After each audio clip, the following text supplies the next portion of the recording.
Nitrogen के compounds में हमने हाइड्राइड डिस्कस किए थे, उसके बाद में आता है ऑक्साइड्स। अब हम पढ़ेंगे कि नाइट्रोजन की फैमिली जो अलग अलग तरह के ऑक्साइड्स बनाती है उनको लेकर। तो पहले हम इसके जो दो टाइप होते हैं ऑक्साइड्स के मेनली, उनको कोरिलेट करते हैं इनकी वैलेंस शेल से। तो वैलेंस शेल का कॉन्फ़िगरेशन जैसे कि हम जानते हैं NH2NP3 होता है। मतलब यदि P सब शेल की बात करें तो 3 इलेक्ट्रॉन है, जबकि S सब शेल की बात करें तो 2 इलेक्ट्रॉन है। तो mainly we have two type of oxide, one with the 3 electrons and one with 5 electrons. मतलब दो तरह के ऑक्साइड्स में एक बनेगा हमको E से रिप्रेजेंट की जा रही है इस फैमिली को, तो E2O3 with the oxidation state +3। इसमें ऑक्सीडेशन स्टेट 3 है जो शो कर रही है 3 इलेक्ट्रॉन यूज़ किए P सब शेल के। And another one is E2O5 with the oxidation state +5, जिसमें S और P सब शेल दोनों के इलेक्ट्रॉन यूज़ किए गए। इस फैमिली के जो मेंबर्स हैं nitrogen, phosphorus, arsenic, antimony, bismuth, ये सभी ये ऑक्साइड बनाते हैं। मगर यदि मैं नाइट्रोजन की बात करूं तो अगर आप जो हमने टॉपिक डिस्कस किया था वेरिएबल ऑक्सीडेशन स्टेट, अगर आपको इसमें याद हो तो इस फैमिली में नाइट्रोजन बहुत सारी वैरायटी के ऑक्साइड्स बनाता है, even from +1 oxidation state to +5, वो भी आप एक बार देख सकते हैं। अब अगर मैं इंडिविजुअल बात करती हूँ यहाँ पर, तो चलिए नाइट्रोजन से ही शुरुआत करते हैं। तो नाइट्रोजन के दो ऑक्साइड हो गए N2O3 और ये हो गया N2O5। फिर नेक्स्ट इस फैमिली का मेंबर आया phosphorus, P2O3 and P2O5, arsenic, AS2O3, AS2O5, antimony, Sb2O3, Sb2O5, bismuth, Bi2O3 and Bi2O5। ये हो गए इन फैमिली के ऑक्साइड। भी मेंबर दोनों सीरीज के ऑक्साइड्स बना रहे हैं। अब अगर यहाँ पर कंपैरिजन बेसिस से बात की जाती है तो यहाँ पर ऑक्साइड्स के रिलेटिव एसिडिक नेचर डिस्कस किए जाते हैं। तब ये माना जाता है कि हायर द ऑक्सीडेशन स्टेट,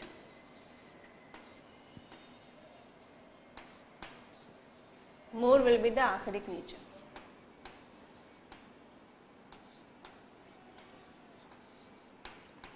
इसका एक्सप्लेनेशन अलग अलग तरीके से दिया जाता है। इसे पोलराइजेशन से भी क्या कोरिलेट किया जाता है कि जिसके पास हायर ऑक्सीडेशन स्टेट होगी वो ऑक्सीजन के इलेक्ट्रॉन को ज़्यादा पोलराइज करेगा अपनी ओर।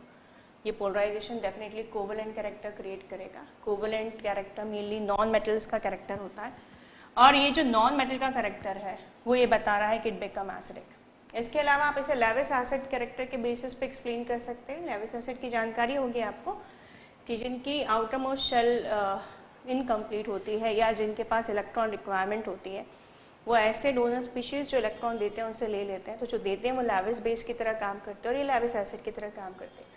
इस बेसिस पे अगर आप नाइट्रोजन के दोनों ऑक्साइड्स को कंपेयर करें तो नाइट्रोजन की जहाँ +3 ऑक्सीडेशन स्टेट है पहले वाले ऑक्साइड में, वहीं +5 ऑक्सीडेशन स्टेट है सेकेंड वाले ऑक्साइड्स में। तो डेफिनेटली हमें दिख रहा है कि जो सेकेंड ऑक्साइड है उसकी इलेक्ट्रॉन रिक्वायरमेंट ज़्यादा है, और क्योंकि उसकी इलेक्ट्रॉन रिक्वायरमेंट ज़्यादा है इसलिए वो ज़्यादा एसिडिक बिहेवियर शो करेगा। तो एक इम्पॉर्टेंट पार्ट होता है एग्जाम का, ध्यान रखिएगा। यदि आप एक ही एलिमेंट को ले रहे हैं और उसके अलग अलग ऑक्सीडेशन स्टेट को कंपेयर कर रहे हैं तो remember higher the oxidation state more will be the acidic nature. It's important thing, I am again repeating कि अगर आप एक ही एलिमेंट के दो अलग अलग ऑक्सीडेशन स्टेट ले रहे हैं तो जितनी ज़्यादा ऑक्सीडेशन स्टेट होगी एसिडिक नेचर उतना ही ज़्यादा होगा। Means N2O5 is more acidic then N2O3, P2O5 more acidic than P2O3, AS2O5 more acidic than AS2O3 and so on। तो ये वाला पोर्शन इस पोर्शन से ज़्यादा एसिडिक है। अब हम एक ही फैमिली के मेंबर्स को कंपेयर करते हैं। जैसे हमने स्टार्टिंग में कहा था ये दोनों बेसिकली नॉन मेटलिक नेचर दिखाते हैं, ये एम्फोटेरिक बिहेवियर दिखाते हैं और they are moving to the basic character. और हम ये पाते हैं कि जो नॉन मेटल के ऑक्साइड होते हैं उन्हें एसिडिक माना जाता है, और जो एम्फोटेरिक होते हैं उनके ऑक्साइड भी एम्फोटेरिक होते हैं जो एसिड और बेस दोनों की तरह काम कर सकते हैं। मेटलॉइड्स जिन्हें कहा जाता है, एंटीमनी और आर्सेनिक। और एक होता है बिस्मथ जो मेटल है उसका ऑक्साइड बेसिक नेचर का होगा। तो on the basis of their properties we can say कि नाइट्रोजन और फास्फोरस के ऑक्साइड जो है वो एसिडिक नेचर के हैं, क्योंकि ये प्योरली नॉन मेटल है और नॉन मेटल के ऑक्साइड एसिडिक होते हैं। आर्सेनिक, एंटीमनी जो कि मेटलॉइड्स हैं, इनके जो ऑक्साइड है वो एम्फोटेरिक है, इसका मतलब वो एसिड के साथ बेस का बिहेव करेंगे और बेस के साथ एसिडिक की तरह बिहेव करेंगे। और जो लास्ट का बिस्मथ है जो कि मेटलिक नेचर का होता है, ये जो होता है ये बेसिक नेचर दिखाता है। तो जहाँ आपने सीखा कि अगर आप एक ही एलिमेंट के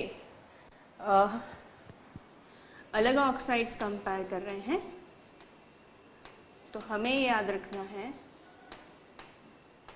कि जितनी ज़्यादा ऑक्सीडेशन स्टेट होगी एसिडिक नेचर उतना ही ज़्यादा होगा। And if you are comparing different element we can say down the group basic nature increases. Down the group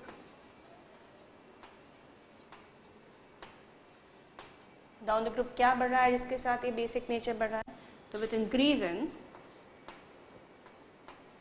metallic nature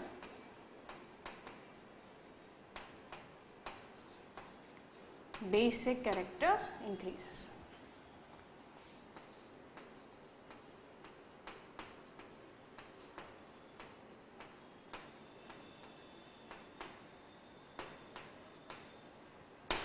तो ये कंपैरिजन के बेसिस होते हैं। ऑक्साइड्स मेनली इसलिए डिस्कस किए जाते हैं प्रॉपर्टी वाइज कि कौन एसिडिक है, बेसिक है। तो आप इन दो पॉइंट के बेसिस पे पता कर सकते हैं कि रिलेटिवली किसको एसिडिक कहना है और किसको बेसिक कहना है। इसके बाद अगर मैं आगे बात करूँ तो हम ये पाते हैं कि इसमें से तो 4 ऑक्साइड मेनली आपको दिखाई दे रहे हैं, जिसमें मैं N2O3 की बात करूँगी जिसमें ऑक्सीडेशन स्टेट +3 है। सिमिलरली N2O5 उसको रिगार्डिंग बात करती हूँ। इन्हें अनहाइड्राइड्स कहा जाता है। अनहाइड्राइड्स क्यों कहा जाता है तो चलिए हम देखते हैं। ये रहा N2O3 जिसे मैं अनहाइड्राइड कह रही हूँ, और ये रहा N2O5 जिसे मैं अनहाइड्राइड कह रही हूँ। इनकी ऑक्सीडेशन स्टेट भी इंपॉर्टेंट है, इसे नोटिस कीजिएगा। यहाँ पर ऑक्सीडेशन स्टेट +3 है और यहाँ ऑक्सीडेशन स्टेट +5 है, क्योंकि ऑक्सीडेशन स्टेट का कोरिलेशन आपको इनके हाइड्रेटेड फॉर्म को याद करने में मदद करता है। तो इन्हें मैं अनहाइड्राइड कह रही हूँ। अनहाइड्राइड वो होता है जिसमें से पानी जा चुका, मतलब हम ये मान रहे हैं कि ये कंपाउंड तब बने जब किसी पर्टिकुलर कंपाउंड में से पानी चला गया। तो पानी जब था तब क्या थे, इसे समझने के लिए चलिए हम मानते हैं कि हमने इसे वाटर ऐड कर दिया, और जब हम N2O3 में वाटर ऐड करते हैं तो वी गेट नाइट्रस एसिड।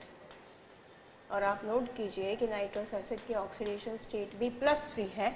तो अक्सर आपको सवाल आते हैं कि which of the following is a hydrated form of N2O3। तो just you have to match the oxidation state. आपको ऑक्सीडेशन स्टेट को मैच करना है।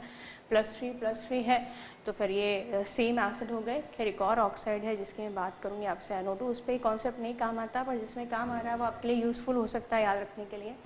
तो यहाँ पे जो नाइट्रस एसिड बना है वो इसका हाइड्रेटेड फॉर्म है।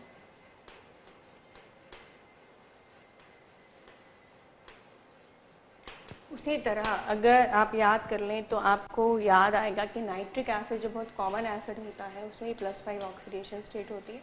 तो अगर आप इसमें पानी मिलाते हैं तो फिर आपको मिलता है नाइट्रिक एसिड जिसमें ऑक्सीडेशन स्टेट +5 है। तो ये अनहाइड्राइड है तो किसका है, नाइट्रिक एसिड का है। तो वैसे वैसा प्रोसेस है, नाइट्रिक एसिड से पानी निकालेंगे तो N2O5 बनेगा, N2O5 में पानी डालेंगे तो नाइट्रिक एसिड बनेगा। तो ये नाइट्रिक एसिड है।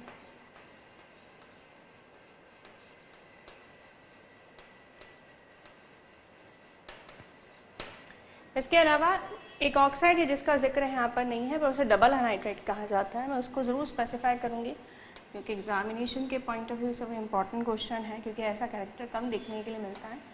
NO2 एक डबल हाइड्राइड कहलाता है क्योंकि जब आप इसमें पानी डालते हैं तो इंस्टेड ऑफ गेटिंग 1 एसिड, जो नॉर्मली हमको एक एसिड मिलता है वो ऐसा या नहीं मिलता है, वी आर गेटिंग 2 एसिड्स। हमें एक तरफ नाइट्रस एसिड मिलता है तो साथ में हमें नाइट्रिक एसिड भी मिलता है। तो क्योंकि एक साथ 2 एसिड देता है इसलिए इसको डबल अनहाइड्राइड के नाम से जानते हैं। Remember the one double anhydride.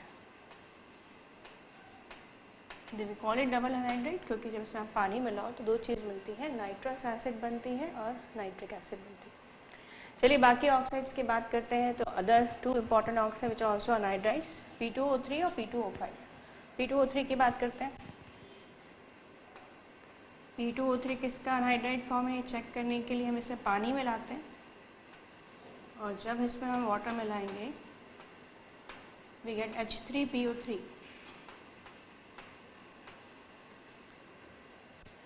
हमें यहाँ पे ये एसिड मिलता है, that is hypophosphorous phosphoric acid मिलता है हमको। और इसमें भी ऑक्सीडेशन स्टेट अगर आप मैच करें तो सेम मैच हो रही है, यहाँ भी +3 ऑक्सीडेशन स्टेट है और यहाँ पे इसमें भी +3 ऑक्सीडेशन स्टेट है। तो हमें मिला एक acid is called hypophosphoric acid. फिर नेक्स्ट जो ऑक्साइड है दैट इज P2O3 के बाद P2O5, उसमें अगर हम पानी मिलाएं तो देखें कि इसका हाइड्रेट फॉर्म कौन सा है। पानी मिलाएंगे तो हमें इसका हाइड्रेटेड फॉर्म मिल जाएगा। तो पानी मिलाने पे we get H3PO4 that is orthophosphoric acid.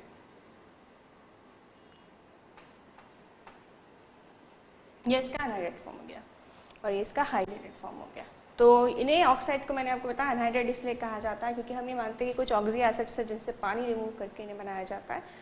तो पहली इंपॉर्टेंट चीज़ जो आपको ध्यान रखना है कि ऑक्सीडेशन स्टेट मैच करके मैक्सिमम केसेस में आप याद रख सकते हैं कि कौन किसका अनहाइड्राइड है, या उस वक्त ही आप चूज़ कर सकते हैं अगर आप ऑब्जेक्टिव टाइप क्वेश्चन सॉल्व कर रहे हैं। तो इसके अलावा NO2 पे पॉइंट नहीं लागू होता है, पर इट्स अ डबल अनहाइड्राइड जिसमें आपको नाइट्रस एसिड और नाइट्रिक एसिड दोनों ही मिलता है।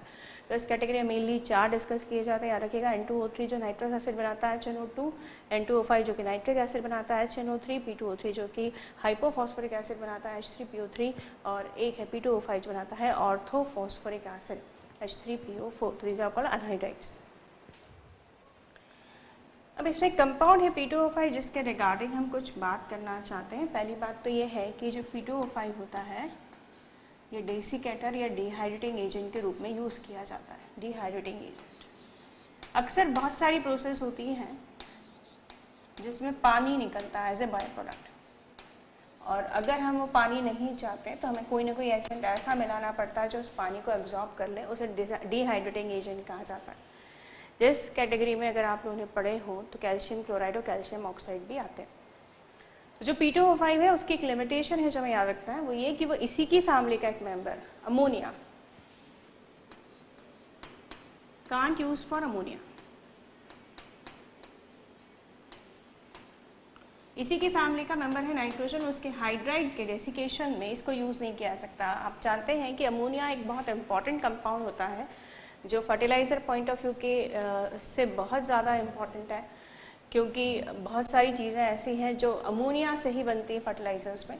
तो अगर आप इसकी बात करें तो अगर इसका हाइड्रेटेड फॉर्म मिल रहा है तो आप उसे किसी भी तरह से डिहाइड्रेट करें, आप P2O5 यूज़ नहीं कर सकते। इसका बहुत ऑब्वियस से कॉमन रीज़न है, वो ये है कि जो अमोनिया होता है वो बेसिक नेचर का होता है। और जैसे कि अभी हमने डिस्कस किया था कि ये जो P2O5 है, ये P2O5 जो कि नॉन मेटल का ऑक्साइड है, वो एसिडिक नेचर का है। तो अगर हमने इन दोनों का आपस में यूज़ कर लिया तो हमारा एम जो था वो सॉल्व नहीं हो पाएगा, क्योंकि हमने इस एम से इसको ऐड किया था कि एक्स्ट्रा वाटर जो एब्जॉर्ब कर लेगा, जबकि ये आपस में ही रिएक्शन कर जाएंगे और ये बना देंगे सॉल्ट। तो जो हमारा पर्पस है वो सॉल्व नहीं हो पाएगा, इसलिए हमें याद रखना है कि अमोनिया को हम यूज़ नहीं कर सकते। अमोनिया के लिए हम इसे यूज़ नहीं कर सकते P2O5 को, यदि हमको डिहाइड्रेशन प्रोसेस करानी है।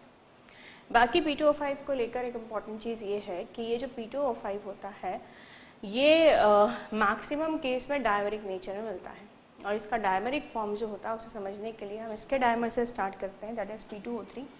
तो they form series of oxide, जैसे मैं आपको बताती हूँ, they form series of oxide from P4O6, P2O3 को डबल कर दिया मैंने। They even form P4O7, P4O8, आप देख रहे हैं मैं एक ऑक्सीजन बढ़ाते जा रही हूँ, P4O9 एंड P4O10। P4O10 इसका डायमर हो गया P2O5 का, बिकॉज आप देख रहे हैं यहाँ P2O5 लिखा है और यहाँ P4O10 लिखा है जो डबल नंबर है।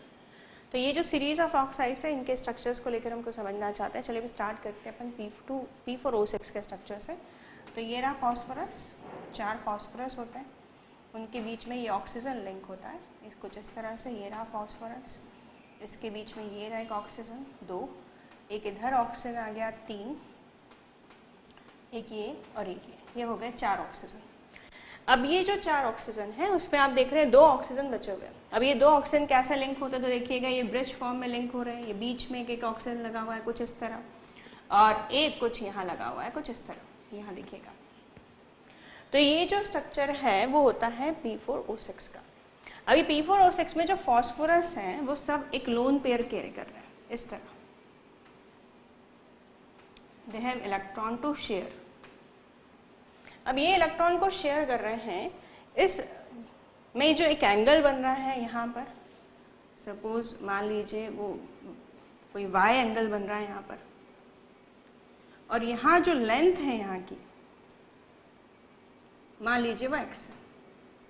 तो केमिकल बॉन्डिंग में जो बॉन्ड लेंथ और बॉन्ड एंगल का डिस्कशन होता है और उस चीज़ को कोरिलेट किया जाता है लोन पेयर से इंटरेक्शन के साथ में, उसमें इस एग्जांपल का बहुत यूज़ होता है। मतलब आप इसे क्वेश्चन को नाइट्रोजन फैमिली का क्वेश्चन भी मान सकते हैं और केमिकल बॉन्डिंग का भी मान सकते हैं, जिसमें हम ये देखना चाहते हैं कि लोन पेयर कैसे इस पर इफेक्ट करती है।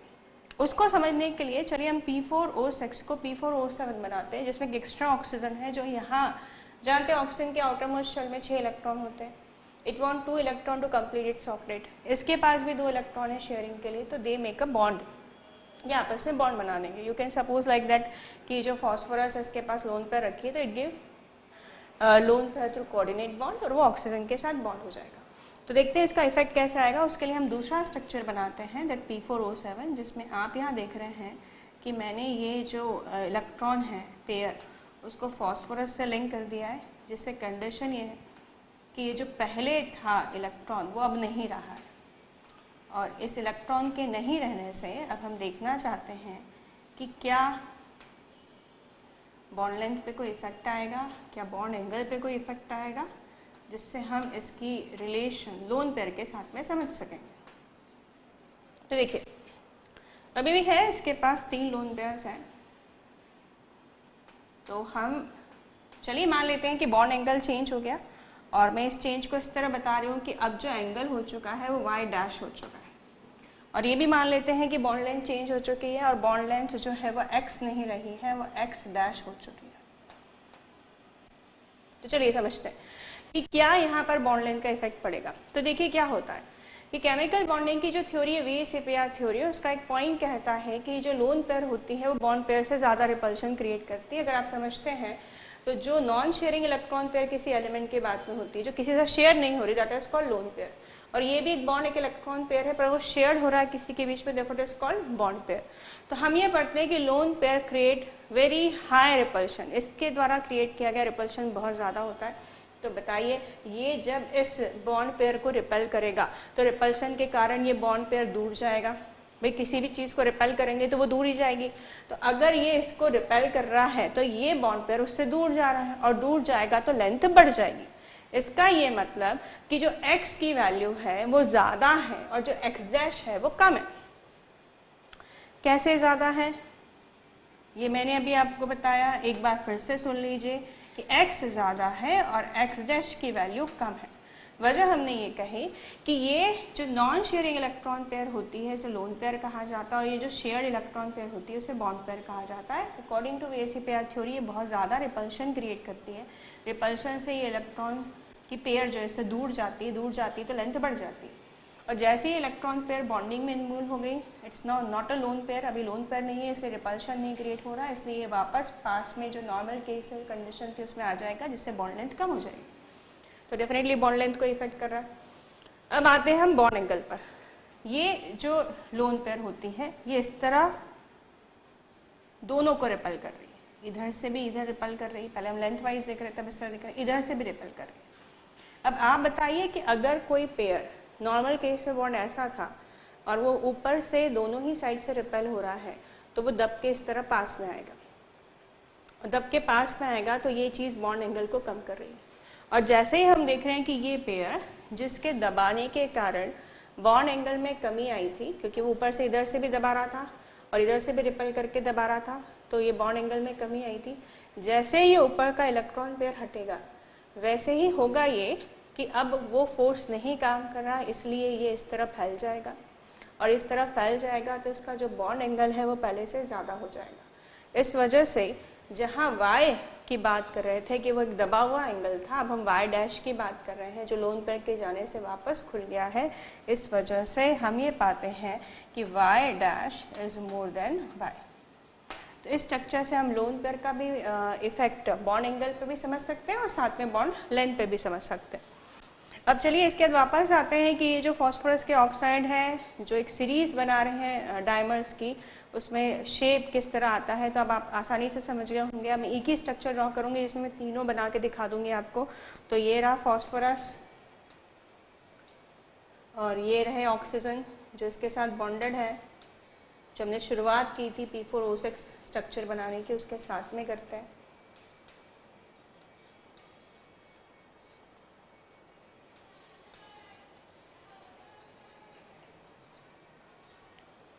ये 6 इस तरह होगा कि ये आपस में एक ऑक्सीजन से यहाँ जुड़ा है और ये आपस में एक ऑक्सीजन से यहाँ जुड़ा है। चलिए अब हम बात करते हैं लोन पेयर की। तो देखते जाइए, पहले 6 था, 6 से हुआ 7 जब ये इन्वॉल्व हुई, फिर 8, फिर 9 और ये 10। इसमें कुछ जगह डबल बॉन्ड्स ही मिलते हैं और कोऑर्डिनेट बॉन्ड भी मिलते हैं, बट आई कैन से अगर आप लोग लोन पेयर को यूज़ करने के पॉइंट ऑफ व्यू से बोले तो its look like a coordinate bond, पर फॉर्मल चार्ज के बेसिस पे देखें तो its appears to be double bond. पर आपको दोनों ही स्ट्रक्चर्स मिलते हैं, कोऑर्डिनेट भी मिलता है, डबल भी मिलता है यहाँ पर। अब फाइनली ये बन गया P4O10 जो P2O5 का डायमर है, जिसके लिए हमने इंपॉर्टेंट चीज़ देखी। एक तो ये कि अनहाइड्राइड्स है, ये ऑर्थोफॉस्फोरिक एसिड का, दूसरा डेसिकेटर या डिहाइड्रेटिंग एजेंट के रूप में काम आता है। पर मैं पूरा याद दिला दूँ, अमोनिया के लिए इसे मत यूज़ कीजिएगा क्योंकि अमोनिया बेसिक नेचर का है, उसका पानी नहीं कीजिएगा, वो उसके साथ ही रिएक्शन कर जाएगा। और ये जो कंपाउंड बना है इससे नाइट्रोजन फैमिली में एक नाम दिया गया, it's interesting name, flower of phosphorus.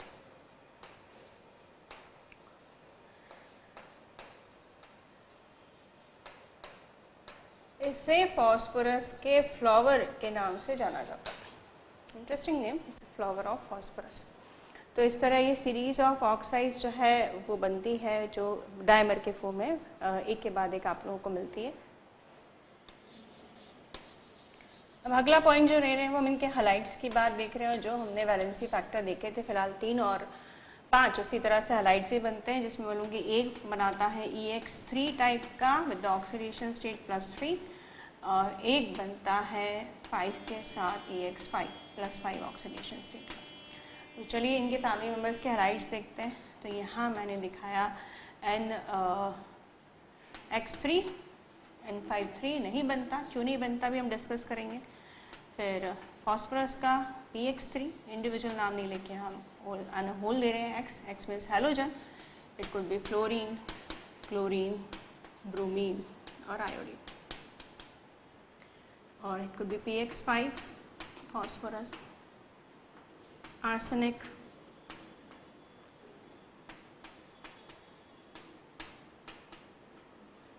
Antimony,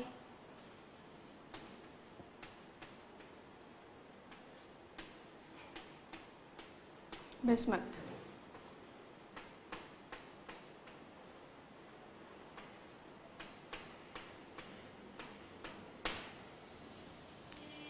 चलिए पहले हम नाइट्रोजन के साथ स्टार्ट करते हैं। उसमें सबसे पहला जिक्र ये ले लेते हैं कि NX5 why do not found in nature. देखिए +5 ऑक्सीडेशन स्टेट होना, ये बोलेंगे वजह तो हमें सही नहीं लगेगी। क्यों? N2O5 भी तो बना था, उसमें नाइट्रोजन की ऑक्सीडेशन स्टेट +5 थी। आपको फर्क समझने के लिए जब मैंने आपको वेरिएबल ऑक्सीडेशन स्टेट एक टॉपिक समझाया था, उस पर ध्यान देना पड़ेगा कि ऑक्सीडेशन स्टेट और वैलेंसी फैक्टर में फर्क होता है। ऑक्सीडेशन स्टेट मतलब number of electron you can involve in the bonding. Nitrogen के पास 5 इलेक्ट्रॉन थे, N2O5 बनाने के लिए 5 इलेक्ट्रॉन इन्वॉल्व करने थे, उसने कर लिए तो बन गया। मगर वैलेंसी फैक्टर मतलब होता है number of bond that you can form. अब बॉन्ड कितने बना सकते हैं, और बॉन्ड बनाने के लिए लगते हैं ऑर्बिटल्स। नाइट्रोजन जो कि सेकेंड पीरियड का मेंबर है, उसके पास एक ऑर्बिटल s का है, 3 ऑर्बिटल p के हैं, और NX5 बनाने के लिए 5 ऑर्बिटल चाहिए जो उसके पास नहीं है। तो एक सिंगल लाइन में कहूंगी due to absence of d sub shell.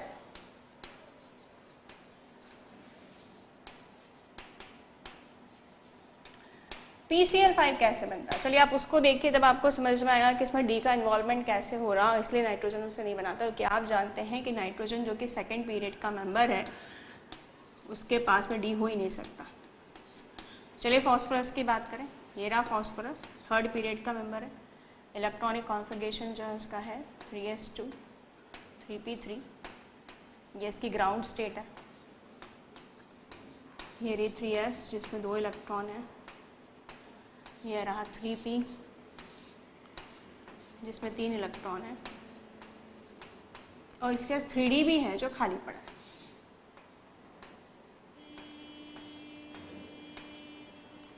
अब इसको अगर बनाने हैं 5 बॉन्ड, तो इस एक्साइटेशन स्टेट में इसे लेके जाना पड़ेगा। इस तरह भी सवाल पूछते हैं कितने एक्साइटेड स्टेट में बना, एक सिंगल एक्साइटेड स्टेट में बन जाएगा ये। तो ये गया एक्साइटेड स्टेट में, एक्साइटेड स्टेट में गया तो इस तरह अनपेयर्ड इलेक्ट्रॉन आ गए, ये हो गया 3s, ये हो गया 3p,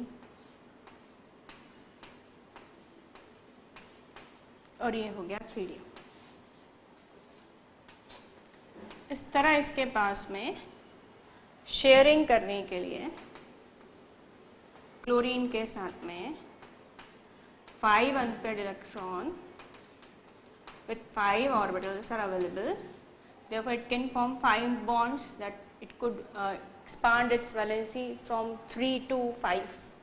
3 से 5 कर पा रहा है because of the presence of d subshell, इसलिए बॉन्ड बना पा रहा है। हम जानते हैं इस तरह की d ऑर्बिटल अवेलेबल नहीं है नाइट्रोजन के पास में।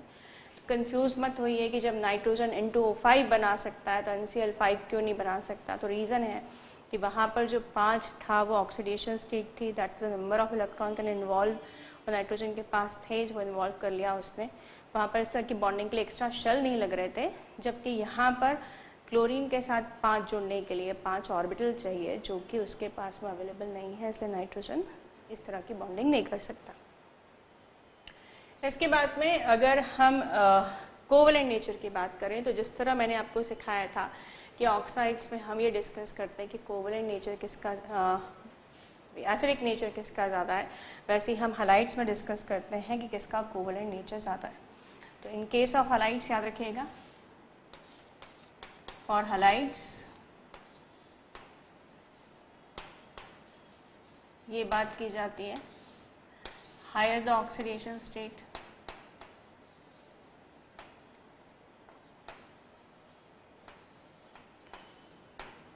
more will be the covalent character.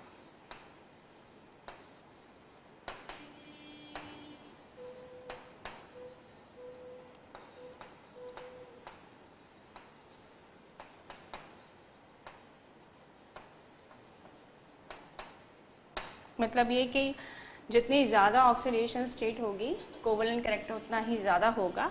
और अगर मैं इन पे कंपेयर करूँ तो इसको पोलराइजेशन से समझा जा सकता है, जिसकी ऑक्सीडेशन स्टेट ज़्यादा है उसमें एक्स्ट्रा प्रोटॉन अवेलेबल हो जाते हैं क्योंकि वो इलेक्ट्रॉन तो लूज़ कर चुका है। तो वो जो इलेक्ट्रॉन्स होते हैं एनाइंस के, उसे अपनी ओर इलेक्ट्रॉन अट्रैक्ट करते हैं। That phenomena is called polarisation according to Fajans rule. जैसे जो इलेक्ट्रॉन्स एनाइंस के वो दोनों एलिमेंट्स के बीच में आ जाते हैं और किसी दो एलिमेंट्स के बीच में इलेक्ट्रॉन्स का आना कोवलेंट कैरेक्टर आता है। इस तरह higher the oxidation state more will be the covalent character. Next इनके हाइड्रोलिसिस को डिस्कस किया जाता है कि अगर आप इनमें पानी मिलाएंगे तो आपको अलग अलग क्या क्या चीज़ मिलेगी, और इस हाइड्रोलिसिस की इक्वेशंस को भी अलग अलग चैप्टर्स में यूज़ किया जाता है लाइक केमिकल बॉन्डिंग। तो अगर मैं इनके हलाइड्स को लेकर स्टार्ट करूं तो चलिए मैं NCl3 के साथ ये इनका स्टार्ट करें, सारे हलाइड्स मिलते हैं। तो अगर मैं NCl3 के रिएक्शन वाटर के साथ में करवाती हूँ तो जैसे कि हमने देखा है पहले कि nitrogen is having more affinity for hydrogen, तो it prefer to be react with hydrogen.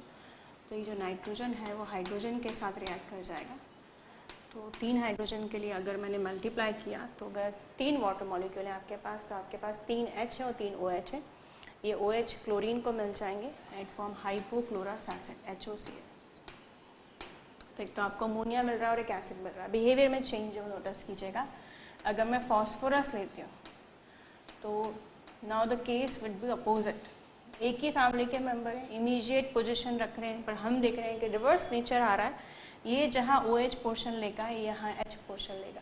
मतलब अगर मैं इसकी बात करूँ तो we get the hypophosphoric acid जो अभी हमने बनाया था, और हाइड्राइड्स के फॉर्म में अभी हमने इसको देखा था, याद कीजिए P2O3 का हाइड्राइड फॉर्म जो था उसमें पानी मिलाने पे मिला था, और यहाँ पे मिल रहा है HCl। बिहेवियर चेंज है, आप देख रहे हैं। सेम बिहेवियर फॉस्फोरस के जैसा ही आर्सेनिक दिखाता है, उसमें भी हम पाते हैं कि सेम बिहेवियर है जो कि फॉस्फोरस ने दिखाया। यहाँ पे आर्सेनिक का एसिड बनता है, और आर्सेनिक का एसिड बनने के साथ में HCl निकलता है। और अब दो सिमिलर बिहेवियर हमको देखने मिलेंगे, एंटीमनी के और बिस्मथ के। तो अभी तक तो हमने देखा कि the every substance react with 3 moles of water molecule, but now we observe that they react with a single mole of water molecule. तो they will react with a single mole, that is H2O। और ये किस तरह reaction होगी, तो ये ऑक्सीक्लोराइड्स बनाते हैं, means the single oxygen is accepted by antimony with the one chlorine atom that become SbOCl, antimony oxychloride. Similarly, this single oxygen atom accepted by bismuth with one chlorine atom, it become BiOCl, bismuth oxychloride. और साथ में आप देख रहे हैं कि दो chlorine जो है दो हाइड्रोजन के साथ निकल गए, that become twice HCl. तो ये जो बिस्मथ का ऑक्सीक्लोराइड है इसे कहते हैं पर्ल वाइट, इसे पर्ल वाइट के नाम से जाना जाता है। जैसे हमने भी देखा P4O10 को फ्लावर ऑफ फॉस्फोरस कहते हैं, वैसे इसको पर्ल वाइट कहते हैं।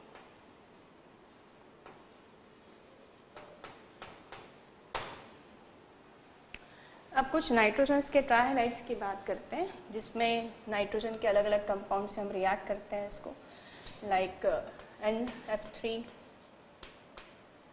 NCl3, NBr3, Ni3। ये मैंने इनके बेसिक कैरेक्टर बताए आप लोगों को। आपको याद है तो हमने हाइड्राइड्स के बेसिक कैरेक्टर डिस्कस किए थे। अब यहाँ पर जब बेसिक कैरेक्टर की बात की थी मैंने इलेक्ट्रॉन डेंसिटी की बात की थी, जब मैंने कहा था सेंटर एलिमेंट की साइज बढ़ रही है जिससे वॉल्यूम बढ़ने से इलेक्ट्रॉन डेंसिटी कम कर रही है, पर ये फैक्टर यहाँ काम नहीं कर सकता क्योंकि यहाँ सेंटर एलिमेंट सेम है। यहाँ फ़र्क पड़ता है जुड़े हुए साइड एलिमेंट का, जो कितना ज़्यादा इलेक्ट्रोनेगेटिव है। और हम इलेक्ट्रोनेगेटिविटी ऑर्डर के बेसिस पे जानते हैं कि फ्लोरीन सबसे ज़्यादा इलेक्ट्रोनेगेटिव है और आयोडीन सबसे कम। तो जब फ्लोरीन हाईली इलेक्ट्रोनेगेटिव है तो ये करेगा ये कि ये सारी जो इलेक्ट्रॉन पेयर्स हैं वो अपने माइनस आई इफेक्ट के कारण नीचे की ओर खींच लेगा, और जब ये नीचे की ओर खींच लेगा इसे माइनस आई इफेक्ट के कारण, तो होगा ये कि जो इलेक्ट्रॉन की अवेलेबिलिटी है इसके ऊपर वो कम हो जाएगी। Fluorine being most electronegative element, सबसे इलेक्ट्रोनेगेटिव एलिमेंट होने के कारण ये इलेक्ट्रॉन पेयर को नीचे की ओर खींच लेगा, जिससे इलेक्ट्रॉन की अवेलेबिलिटी कम होने के कारण बेसिक नेचर जो है वो कम हो जाएगा। यहाँ पर कुछ चीज़ें हैं एक्स्ट्रा याद रखने की। उसमें एक इम्पॉर्टेंट चीज़ ये है कि जहाँ NF3 में माइनस आई इफेक्ट काम करता है वहीं मानते हैं कि NCl3 में बैक बॉन्डिंग काम करती है। लाइक इसके पास लोन पेयर है और क्लोरीन जो है उसके पास वैकेंट d ऑर्बिटल है जो वो डोनेट कर सकता है, और डोनेशन के कारण अवेलेबिलिटी ऑफ इलेक्ट्रॉन कम हो सकती है। बात की हमने बैक बॉन्डिंग के बारे में पहले। तो यहाँ पे जहाँ बेसिसिटी कम करने के लिए रिस्पॉन्सिबल माइनस आई इफेक्ट है, वहीं यहाँ बेसिसिटी कम करने के लिए बैक बॉन्डिंग रिस्पॉन्सिबल है। और एक ऐसा क्वेश्चन है जैसे अगर हमें याद नहीं है पर्टिकुलर केस तो गलती ऑब्वियसली बढ़ जाएगी कि हम हमेशा मानते हैं कि बैक बॉन्डिंग का इफेक्ट ज़्यादा होता है, पर आप ये ऑब्जर्वेशन जो देख रहे हो उससे आपको क्लियरली पता है कि यहाँ बैक बॉन्डिंग के कंपेयर में माइनस आई इफेक्ट ज़्यादा काम कर रहा है, इसलिए डेफिनेटली NCl3 का बेसिक नेचर NF3 से ज़्यादा है। इंपॉर्टेंट पॉइंट है, फिर से दोहरा दूँ कि NF3 में बेसिसिटी कम होने की वजह है फ्लोरीन का माइनस आई इफेक्ट जो इलेक्ट्रॉन पेयर को अपनी ओर खींच रहा है, वही NCl3 में कम होने की वजह है बैक बॉन्डिंग जिससे अवेलेबिलिटी कम हो रही है। पर आपको याद रखना NCl3 is more basic then NF3 क्योंकि यहाँ पर बैक बॉन्डिंग का इफेक्ट कम होता है, माइनस आई इफेक्ट ज़्यादा होता है। हमें अगेन रिपीटिंग, बैक बॉन्डिंग का इफेक्ट यहाँ कम होता है और यहाँ पर माइनस आई इफेक्ट ज़्यादा होता है। इसके अलावा याद रखिएगा इसे मोस्ट स्टेबल हाइड्राइड मानते हैं, हाइलाइड मानते हैं इसका मोस्ट स्टेबल, क्योंकि बाकी सब बहुत अनस्टेबल है, बल्कि नेचर है आयोडीन का, बॉन्ड नहीं मेंटेन कर पाता और इसे एक्सप्लोजिव के रूप में यूज़ किया जाता है। इट्स वेरी इंपॉर्टेंट, इसे एक्सप्लोजिव के रूप में यूज़ किया जाता है। एंड वन मोर पॉइंट कि इसमें जो बिस्मथ का फ्लोराइड होता है, बिस्मथ फ्लोराइड, उन्हें सबसे ज़्यादा बेसिक माना जाता है bismuth fluoride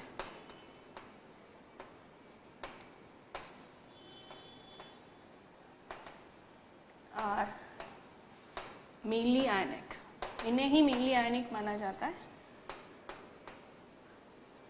Other are considered as covalent compound.